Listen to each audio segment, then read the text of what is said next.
Halo pemirsa, selamat siang. Saya Camar Haenda. Inilah seputar iNews siang. Hujan deras dan angin kencang menerjang ibu kota hingga membuat porak-poranda lapak pedagang di kawasan Monas, Jakarta Pusat. Sejumlah pengunjung pun panik dan berusaha menyelamatkan diri. Kepanikan pecah saat hujan dan angin kencang menerjang kawasan Monas, Jakarta Pusat. Bahkan terjangan angin kencang turut memporak-porandakan lapak pedagang hingga warga ketakutan. Sejumlah pengunjung dan juga penumpang Transjakarta yang turun di sekitar lokasi sempat ketakutan dan berusaha menyelamatkan diri dari terjangan angin dan juga benda-benda yang terbawa oleh angin. Sementara petir juga terdengar membuat suasana semakin mencekam. Sementara itu hujan lebat disertai angin kencang menerjang ibu kota membuat sejumlah pohon besar tumbang hingga menutup jalan di kawasan Monas, Jakarta Pusat. Pohon tumbang juga terjadi di Tanah Abang hingga arus lalu lintas menjadi terganggu.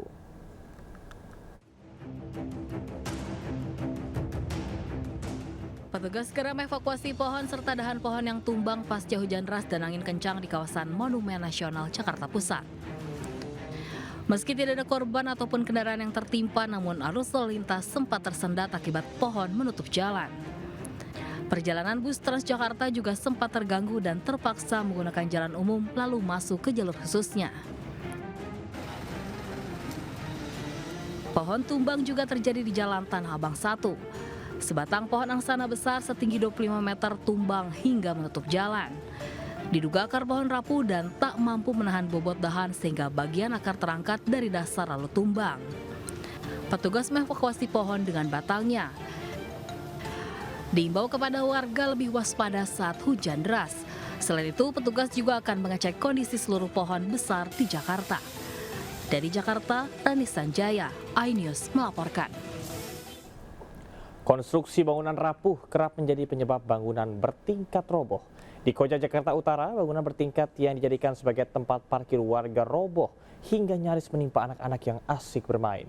4 mobil mewah dan 1 sepeda motor pun ringsek terkubur oleh material bangunan.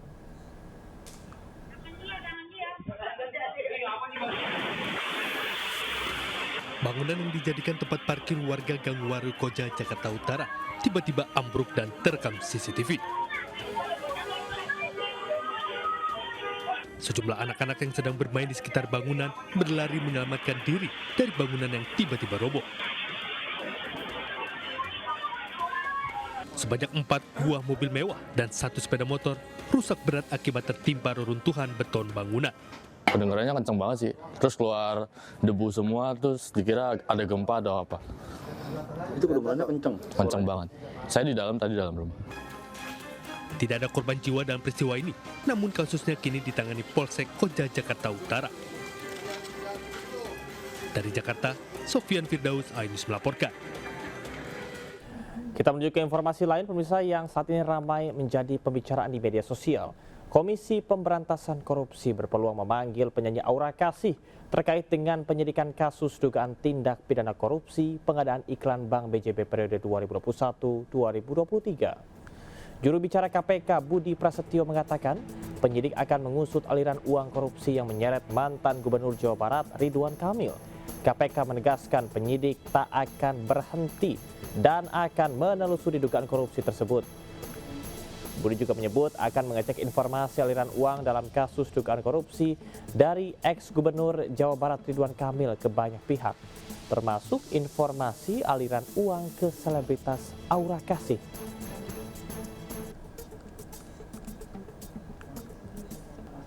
Pemirsa, kebun marga Satwa Ragunan tidak hanya dikunjungi warga Jakarta, namun juga dipadati oleh pengunjung dari luar kota. Jurnalis iNews Anissa Rizkia melaporkan untuk Anda dalam informasi berikut ini. Masa libur Natal dan Tahun Baru dimanfaatkan sebagian masyarakat untuk mengunjungi tempat-tempat wisata begitu ya. Ini bertepatan dengan masa libur sekolah. Nah, memang di tempat saya melaporkan yaitu di Taman Marga Satwa Ragunan ini didominasi oleh keluarga yang membawa buah hati mereka. Termasuk ini sepertinya ada rombongan anak-anak yang sedang berlibur di sini. Halo. Boleh diperkenalkan salah satu, namanya siapa nih? Nama aku Syifa, Nah, Syifa kesini sama siapa aja? sama teman-teman. Kebetulan ini kakak kelas aku semua. Iya. Lagi libur sekolah, kenapa sih memilih berkunjung ke Ragunan? Karena mudah diakses, terus juga enak untuk jalan-jalan gitu. Terus juga kan banyak hewan-hewan nih, kita juga mau mengenal hewan-hewan lebih dekat lagi. Oh, yang paling menarik nih hewan apa nih yang sudah dikunjungi sama Syifa dan teman-teman? Aku tertarik sama pelikan karena bagus banget, bentuknya lucu. Oke. Nah, menurut kamu nih harga tiket yang dikenakan oleh pihak pengelola worth it nggak sih dengan fasilitas yang diberikan? Worth it banget karena dengan harga Rp4.000 ya kalau nggak salah, itu kita bisa include banyak hal dan banyak pengalaman yang ada di Ragunan ini. Oke. Ini kali pertama atau sudah sering sebelumnya kesini? Sudah sering, iya. Oke, balik lagi ke sini terus ya. Iya. Kalau begitu selamat menikmati hari liburnya bersama teman-teman. Tadi kayak lagi selfie-selfie, boleh dilanjut lagi ya. Oke. Itu tadi perbincangan saya bersama rombongan begitu ya. Ini mereka menikmati libur sekolahnya untuk berkunjung ke tempat kebun binatang, salah satunya yaitu di Taman Marga Satwa yang ada di Ragunan, Jakarta Selatan. Dari Jakarta Selatan, Anissa Rizky Julianto, Jamie Jasin, iNews melaporkan untuk Anda. Pemirsa, geram dengan maraknya pungutan dan parkir liar, Wali Kota Bandung Muhammad Farhan turun ke jalan menertibkan langsung praktik tersebut. Penertiban dilakukan untuk menciptakan rasa aman bagi wisatawan.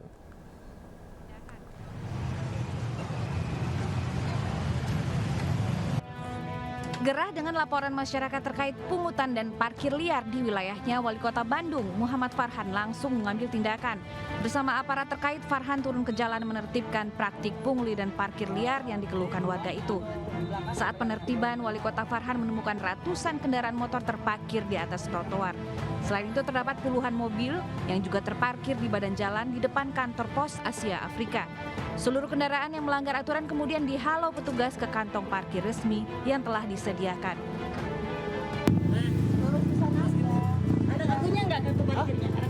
Razia pungli dan parkir liar di Kota Kembang berawal dari peristiwa yang viral di media sosial. Seorang juru parkir meminta uang secara paksa kepada pengendara mobil di kawasan Braga. Sebelumnya pengendara telah memberikan uang sebesar Rp15.000, namun juru parkir itu kembali menagih uang sebesar Rp15.000. Saat diminta karcis resmi, ia tidak bisa menunjukkan. Pengemudian takut kemudian tancap gas. Padahal Dinas Perhubungan Kota Bandung telah menegaskan jika juru parkir tidak bisa memberikan karcis, maka tarif parkir akan digratiskan. Dari Bandung, Jawa Barat, Billy Maulana, iNews melaporkan. Liburan Natal dan Tahun Baru selalu menjadi momen paling dinanti. Kota-kota wisata penuh, hotel padat, dan jalanan macet. Namun di balik ramainya liburan, ada sampah yang menumpuk hingga maraknya parkir liar. Momen liburan Natal dan Tahun Baru dimanfaatkan warga untuk berlibur keluar kota. Kota-kota favorit dipenuhi dengan pelancong di setiap sudutnya. Yogyakarta, Bali, dan Surabaya dinobatkan sebagai destinasi wisata paling favorit untuk berlibur. Namun di tengah keramaian, wisatawan meninggalkan jejak-jejak sebelum mereka kembali pulang ke kota asal. Di kota Yogyakarta misalnya, puncak liburan membuat produksi sampah menyentuh 250 ton per hari. Bergeser ke pantai di Kabupaten Gunung Kidul, produksi sampah meningkat dari 2,1 ton per hari menjadi 5 ton per hari ketika libur panjang. Liburan tidak hanya soal keramaian dan foto indah. Data menunjukkan kejahatan yang melibatkan wisatawan turut meningkat. Kementerian Pariwisata mencatat keramaian liburan juga memicu masalah sosial. Dari pungutan dan parkir liar hingga ketegangan kecil akibat padatnya pengunjung di kota itu. Wisatawan harus memiliki kesadaran menjaga lingkungan dan keamanan saat berlibur di daerah lain agar yang tertinggal bukan hanya masalah, melainkan kenangan baik. Tim Liputan iNews melaporkan. Pemirsa, Bandung masih menjadi tujuan favorit wisatawan dalam mengisi masa liburan sekolah. Bahkan penumpang bus wisata Bandung Tour on Bus atau Bandros membludak. Ratusan wisatawan harus antre bisa naik bus wisata yang menjadi primadona kota Bandung.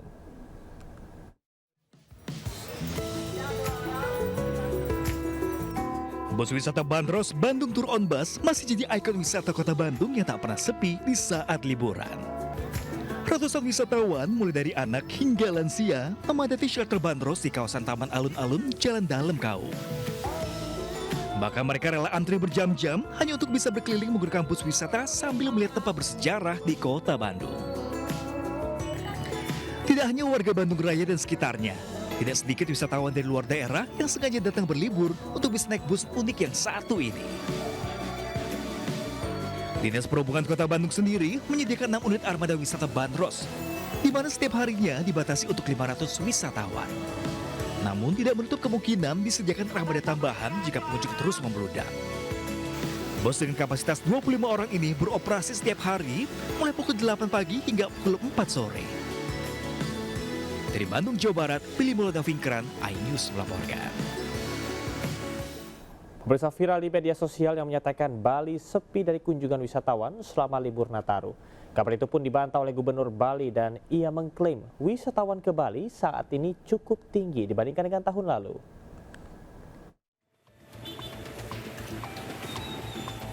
Pemerintah Provinsi Bali membantah kabar yang menyatakan situasi Pulau Dewata tersebut sepi kunjungan wisatawan.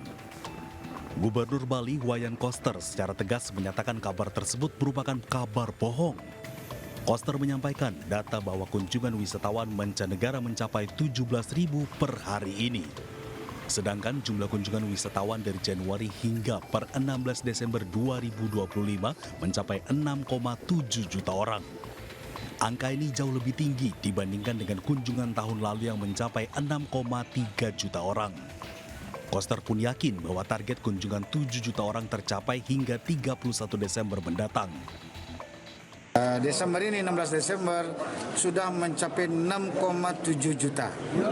2024 6,3 juta. Naik kan? Targetnya kan 7 juta. 7 juta. Ini bakal naik ya.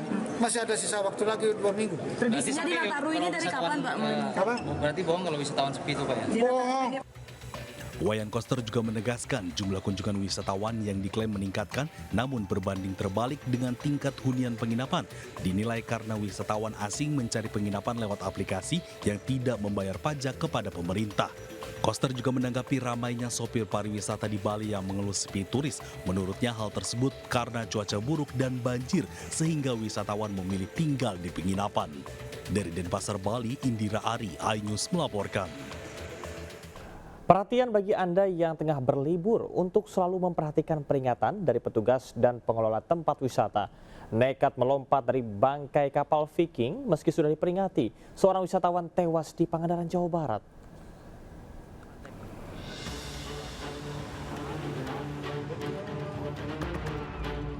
Seorang wisatawan asal Tasikmalaya tewas setelah nekat meloncat dari bangkai kapal Viking di kawasan Pantai Pasir Putih, Pangandaran, Jawa Barat. Peristiwa naas ini terjadi pada Kamis pagi. Korban diduga nekat meloncat dari atas bangkai kapal Viking dengan ketinggian sekitar 5 meter. Naas saat meloncat, tubuh korban menghantam karang tajam di dasar laut dan terseret ke area baling-baling kapal. Menurut polisi, korban asal Tasik itu sempat diberi peringatan namun tidak diindahkan. Menyikapi kejadian tersebut, petugas memperketat pengawasan dan segera memasang rambu larangan di sekitar bangkai kapal Viking untuk mencegah kejadian serupa terulang. Dari Pangandaran, Jawa Barat, Irfan Ramdiansyah, iNews melaporkan. Volume kendaraan terpantau meningkat saat libur Natal kemarin. Korlantas Polri mencatat lebih dari 1,2 juta kendaraan telah meninggalkan Jakarta. Pantauan lalu lintas di hari Natal menunjukkan peningkatan volume kendaraan di jalan tol dan juga di jalan arteri. Korlantas Polri, Irjen Pol Agus Suryo Nugroho menyebut dari total proyeksi 2,9 juta kendaraan, sebanyak 41,5% kendaraan telah keluar dari Jakarta. Adapun Korlantas menjelaskan, puncak arus mudik pertama telah terjadi pada 20 Desember kemarin dengan jumlah kendaraan mencapai 189.000 kendaraan. Sedangkan puncak arus mudik kedua terjadi malam hingga pagi tadi dengan angka yang lebih tinggi.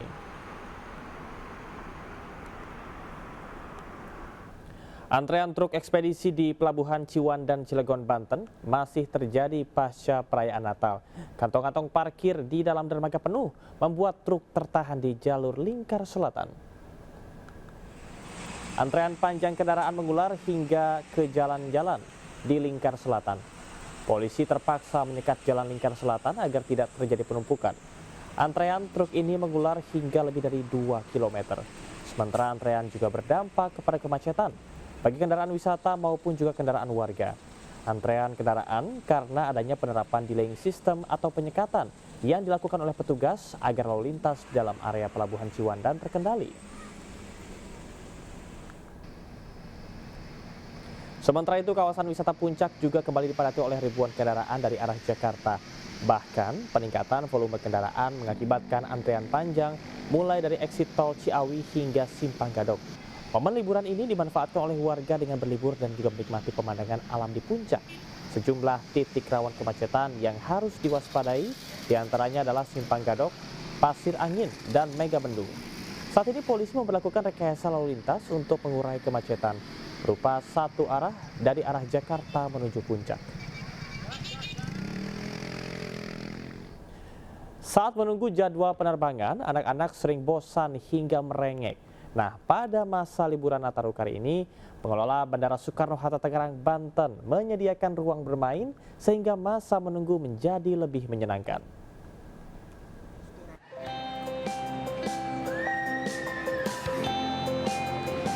Sejumlah penumpang pesawat yang akan pergi berlibur atau pulang ke kampung halaman nampak bermain dengan anak-anaknya di posko ramah ibu dan anak milik Polres Bandara Soekarno-Hatta, Tangerang, Banten.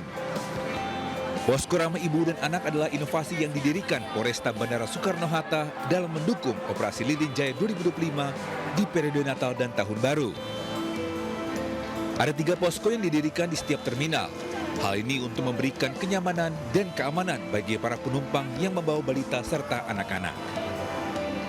Bahkan petugas menyediakan makanan ringan serta susu untuk penumpang sehingga anak-anak tidak merasakan bosan dalam menunggu jadwal keberangkatan penerbangan.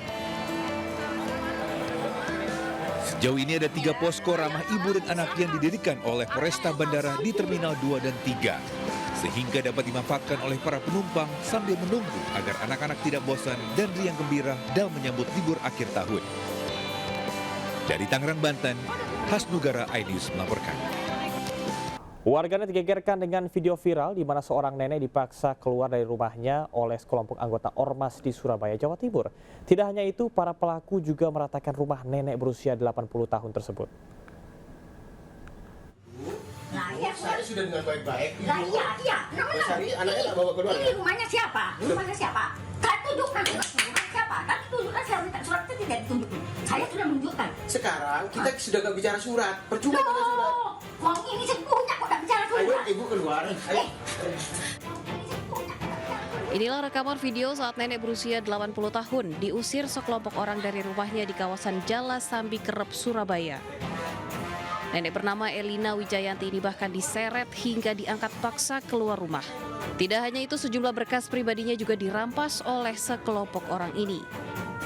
Beberapa hari usai pengusiran, rumah Elina dibongkar dan kini sudah rata dengan tanah.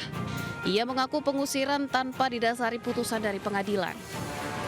Akibat peristiwa tersebut, Elina didampingi kuasa hukumnya melapor ke Polda Jawa Timur. Dia mengaku mendapat perlakuan kasar hingga terluka. Setelah viral di media sosial, Wakil Wali Kota Surabaya Arbuji langsung mendatangi lokasi dan memediasi pihak keluarga Elina dan orang yang mengaku sudah membeli lahan milik Elina sejak 2015 lalu. Arbuji mengecam cara premanisme sekelompok orang itu yang mencoreng nama baik Kota Surabaya. Arbuji meminta masalah lahan ini untuk diselesaikan melalui jalur hukum yang resmi. Hingga saat ini kasus pengusiran dan sengketa tanah ini masih ditangani Polda Jawa Timur. Dari Surabaya, Jawa Timur, Rahmat Ilyasa, iNews melaporkan.